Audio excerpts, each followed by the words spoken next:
आज वही बात आपसे कहना चाह रहा हूं। शायद एक क्षण के लिए, शायद किसी क्षण के लिए हमारी चेतना जाग जाए और फिर जो उसमें घटना घटित हुई है वैसी घटना रोज हमारे जीवन में घटित हो, प्राणी मात्र के प्रति वैसी घटना घटित हो, उस जागी हुई चेतना के साथ जैसी घटना घटित होती है।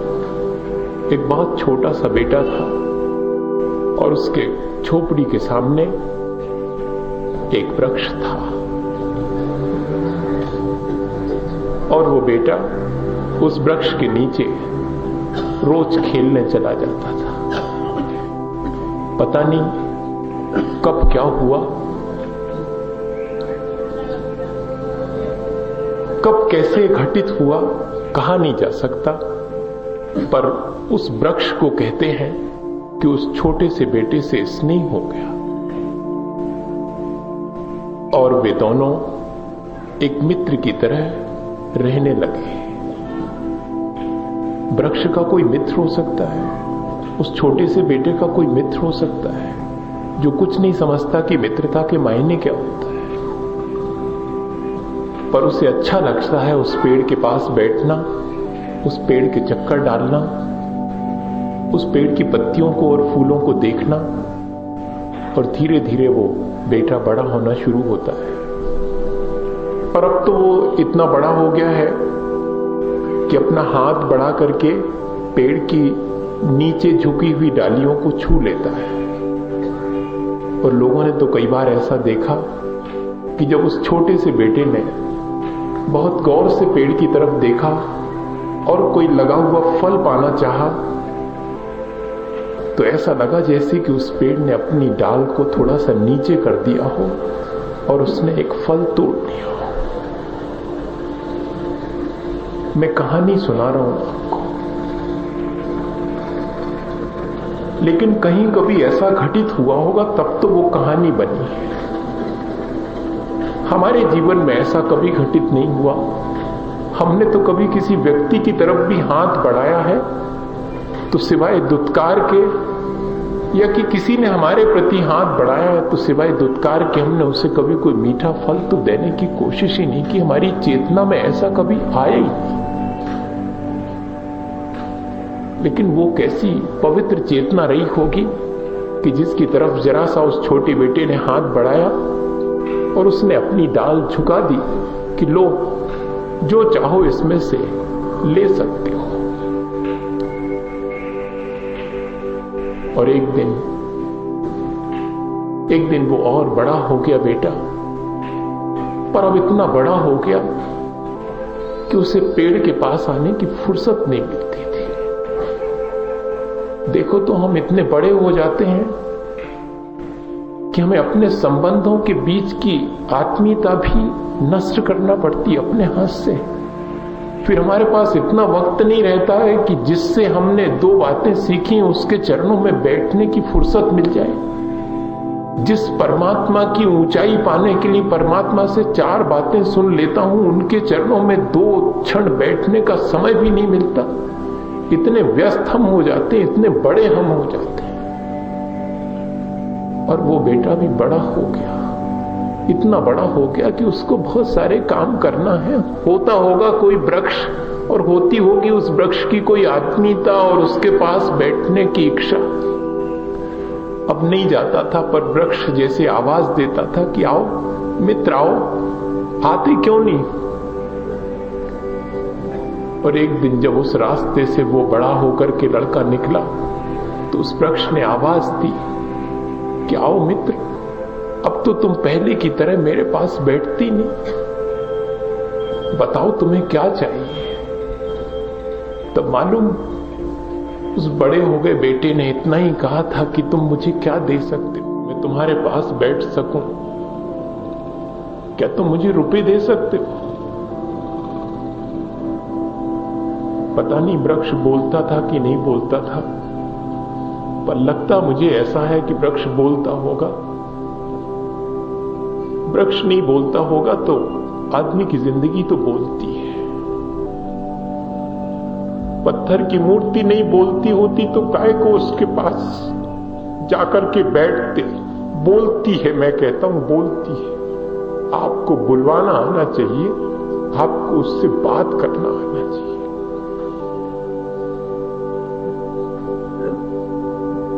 और जैसे ही उसने कहा कि मैं तुमसे रुपए चाहता हूं, उस वृक्ष ने कहा कि रुपए तो मैं दे नहीं सकता, और सुनो ऐसा करो, मेरे इस पर सैकड़ों फल लगे हैं, इन सब को तोड़ करके ले जाओ, बाजार में बेच देना, तुम्हें बहुत रुपए मिल जाएंगे। और कहते हैं कि उस दिन से उस बेटे का आना रोज शुरू हो गया। हमारा आना भी तो उसी के पास तक रहता है जिससे हमारा काम सटता है। बाकी किसी के पास जाना कहां रहता है? महाराज जी के पास क्या करना, जाकर के क्या दे देंगे? क्या दुकान का इजाफा करवा देंगे? क्या कोई मंत्र दे देंगे जिससे कि हमारी दुकान अच्छी चल जाएगी? क्या करना? मोक्ष मार्ग उनके चरणों में बैठ करके बनेगा, इसकी फिक्र करने वाले थोड़े से लोग ही हैं। और रोज उस बेटे ने आना शुरू किया, रोज फल उतरना शुरू हो गए और बिकना शुरू हो गए, पैसा आना शुरू हो गया। और एक दिन तो वृक्ष पर जितने फल थे वो सब तोड़ लिए गए। अब वृक्ष कहां से लाए? बस जिस दिन फलों की आखिरी खेप भर करके गई, उसी दिन से फिर उस बेटे का आना बंद हो गया। वृक्ष फिर भी आवाज देता था कि आओ मित्र, आते क्यों नहीं हो? बताओ मैं तुम्हें और क्या दे सकता हूं? कोई हमें देने के लिए निरंतर उत्सुक है, पर हमारी पात्रता ही नहीं है कि हम उससे ले सकें। हमारा जीवन हमें निरंतर कोई ना कोई शिक्षा देने के लिए तत्पर है, लेकिन हम अपने ही जीवन से कोई शिक्षा लेने के लिए जरा भी तत्पर नहीं है। सब तरफ से ऐसा लगता है जैसे जीवन हमें संदेश दे रहा हो। हर घटना हमें जीवन का संदेश देती है, लेकिन हमारी इतनी योग्यता ही नहीं है कि उससे हम कोई संदेश लेकर के अपने जीवन को उज्जवल और पवित्र बना सके। और एक दिन फिर उस वृक्ष के नीचे से जब वो बेटा निकला, तब वृक्ष ने आवाज दी। उसकी पगचाप सुनकर के वो पहचान गया। लेकिन यहां तो रोज कोई हमारे जीवन में पगचाप देता है और हम पहचान ही नहीं पाते। इतना वक्त हमारे पास नहीं है, इतने हमारे कान सुनने के लिए आतुर नहीं है कि कोई हमारे निकट से निकला है, उसकी आवाज हम सुन सकें। पर वृक्ष ने आवाज सुन ली कि वो उसका मित्र गुजर रहा है। उसने आवाज दी कि आओ मित्र, आते क्यों नहीं हो? उसने कहा क्या करूंगा आकर के? क्या है तुम्हारे पास जो तुम दे सकते हो? कितने स्वार्थी हो गए हम हर एक से यही चाहते हैं कि हम तुम्हारे पास आए हैं, क्या दे सकते हो तुम? उसने कहा दे क्या सकता हूं, बताओ तुम्हें क्या चाहिए? मुझे एक घर चाहिए, तुम घर दे सकते हो? घर तो नहीं दे सकता, पर चाहो तो ये मेरी शाखाएं तुम ले जाओ, इनको काट के ले जाओ, इसकी लकड़ी से हो सके तो अपना घर बना लेना। दूसरे की जिंदगी को काट काट के भी अगर हमारा घर बनता हो तो हमने बनाया है। दूसरे के जीवन को नष्ट करके अगर हमारा जीवन बना है तो हमने बनाने की कोशिश की है। क्या यही चेतना हमारी है? ये तो बहुत गई बीती चेतना है। कैसे उसने स्वीकृति दे दी कि दूसरे के जीवन को नष्ट करके अपना जीवन बनाना, दूसरे को तकलीफ में डाल करके और अपने जीवन को सुखी बनाना। ये चेतना कहां से हमारे भीतर डेवलप हो गई? ऐसी चेतना तो नहीं थी, हमारी चेतना की ऐसी एब्सोल्यूट वैल्यू तो नहीं थी। फिर आखिर क्या हुआ? कभी हमने सोचा अपने भीतर झांक करके? जब जब भी मन ऐसा करने को कहता हो, तब का कोई भीतर की चेतना नहीं कचोटती कि क्या करते हो? नहीं कचोटती तो इसके मायने हैं कि अभी सोई हुई है चेतना, बहुत सतह पर कुछ थोड़े से काम करके और हमने अपना जीवन ऐसे ही बिता दिया है, भीतर से हम बहुत सोए हुए हैं। और फिर तांता शुरू हो गया, फिर गाड़ियां आने लगी और वृक्ष कटने लगा। देखते देखते वृक्ष की सारी शाखाएं काट दी गई, पर वृक्ष फिर भी खुश है कि वो अपने मित्र को कुछ दे सका। ऐसे जीवन भी आज हैं जो हमें निरंतर देते हैं और खुश रहते हैं कि किसी के काम आ सके, पर हमारा अपना जीवन इस बात से कभी खुशी नहीं हो पाता कि किसी के जीवन में हम कुछ कर सके। और जब सारी शाखाएं कट गईं, वृक्ष के नाम पर एक ठूंठ रह गया, तब फिर वो मित्र उसे फिर छोड़ के चला गया। अब फिर उसका आना बंद हो गया। तभी तक आते थे जब तक कि स्वार्थ था। वृक्ष निरंतर आवाज देता था कि आओ मित्र, आते क्यों नहीं? मैं क्या दे सकता हूं तुम्हें? और एक दिन वो बूढ़ा हो गया, वो जो छोटा सा बेटा था। वृक्ष में तो एक आध दो ठो पीके फूटे, पर वृक्ष उतना बड़ा नहीं हो सका। लेकिन वृक्ष की चेतना अभी भी उतनी ही उज्जवल थी, जो आवाज देती थी कि आओ मित्र, आते क्यों नहीं? और एक दिन जब वहां से वो बूढ़ा बेटा गुजरता था, तब वृक्ष ने फिर आवाज दी कि आओ मित्र, कहां जाते हो? मुझसे कहो, तुम्हें क्या चाहिए? उसने कहा, मुझे दूर देश की यात्रा करनी है। बीच में मुझे नदी पार करने के लिए नाव चाहिए, तुम नाव दे सकते हो? उसने कहा, नाव तो तुम बना सकते हो, पर नाव बनाने के लिए लकड़ी मैं दे सकता हूं। अभी भी मेरे पास जो थोड़ी सी लकड़ी बची हुई है, जो सूख चुकी है, वो तुम्हारे बहुत काम आएगी और बहुत हल्की है। लो, इसे भी काट लो। और उस बेटे ने, जो अब बूढ़ा हो गया था, जरा भी तो नहीं सोचा कि उस पेड़ का जीवन शेष रहेगा या नहीं रहेगा।